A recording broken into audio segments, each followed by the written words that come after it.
யாழுங்க பாரு இந்த வீடியோ பாரு. அம்மாக்கு நல்ல வயசாயிட்டுனா அம்மா நல்லா பாத்துப்பியா? ஏண்டா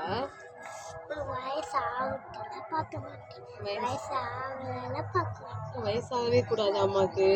ஏன் ஏன் வயசாக கூடாது? எக்ஸ்பிரஷன் அம்மாக்கு அம்மா வயசாகவே பாரு. அம்மாக்கு ஏன் வயசாக கூடாது? சொல்ற கேளு. அம்மாக்கு ஏன் வயசாக கூடாது சொல்லு. அம்மாக்கு ஏன் வயசாக கூடாது? வயசானா பார்க்க மாட்டேன். அம்மா பிடிக்காதா? வயசானா இப்படியே இருக்கணுமா? இப்படியே நான் எப்படி இருக்க முடியும்?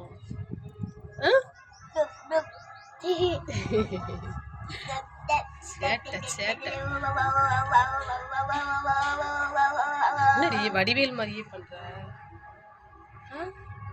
அப்புறம் இப்போ என்ன ஆக்டிங் பண்ணிட்டு இருக்க நீ? சேட்டை சேட்டை